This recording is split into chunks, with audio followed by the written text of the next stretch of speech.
Bonjour, dans cette vidéo nous allons parler du triangle et de Thalès. Commençons par le théorème de la droite des milieux, qui est aussi appelé le petit Thalès. Prenons un triangle quelconque ABC. Bon, ça marche aussi avec n'importe quel triangle, rectangle, isocèle, équilatéral, etc.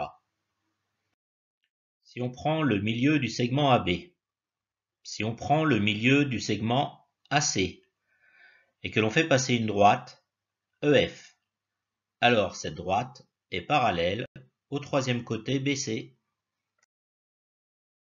Alors, on obtient l'énoncé 1. Si une droite passe par les milieux de deux des côtés, alors elle est parallèle au troisième côté.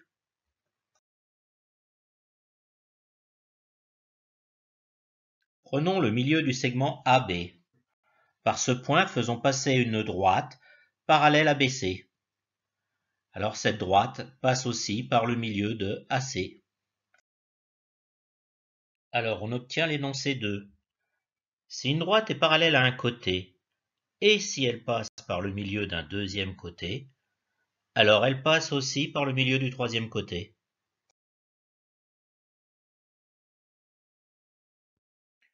Si on prend le milieu d'un premier côté et le milieu d'un deuxième côté, si on fait passer un segment par ces deux milieux, alors ce segment est égal à la moitié du troisième côté du triangle. Alors on obtient l'énoncé 3. Si un segment a pour extrémité les milieux de deux côtés, alors sa longueur est la moitié du troisième côté. Et on peut noter ici EF égale la moitié de BC.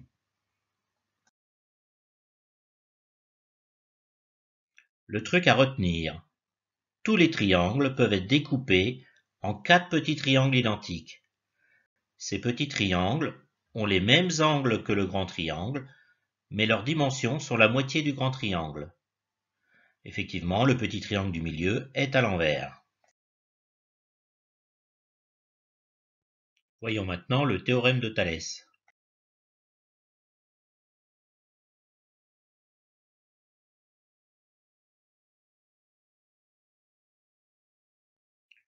Alors, pour faire un bon Thalès, il nous faut deux droites sécantes, à laquelle on rajoute deux droites parallèles.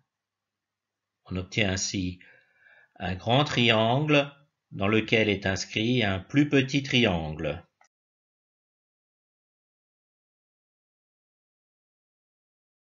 Alors on obtient, selon votre goût, un grand triangle qui rétrécit ou un petit triangle qui s'agrandit. Les triangles sont semblables, c'est-à-dire qu'ils ont les mêmes angles mais pas forcément les mêmes dimensions. Pour le théorème de Thalès, je vérifie déjà que les droites BC et EF sont bien parallèles. Ensuite, je prépare une égalité de 3 fractions. Je décide au choix de mettre par exemple le petit triangle en haut et le grand triangle en bas. Je vais mettre les 3 côtés du petit triangle. On a donc AE, AF et EF. Et je vais mettre en bas les côtés correspondants sur le grand triangle. AB pour AE, AC pour AF et BC pour EF. Voilà, l'égalité de Thalès est prête. On aurait pu inverser l'égalité en échangeant la place du petit triangle et du grand triangle.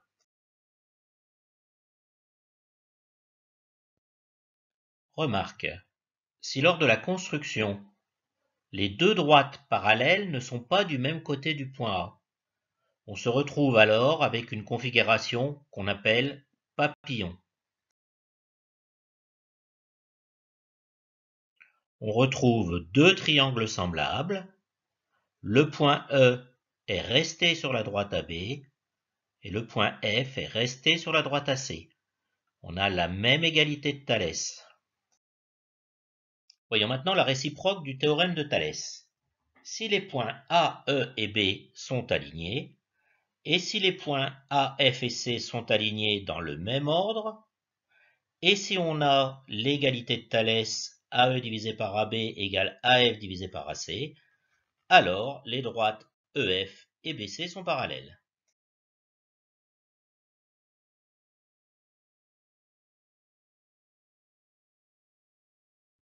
Si dans les mêmes conditions, on n'a pas l'égalité de Thalès, alors la contraposée nous dit que les droites EF et BC ne sont pas parallèles.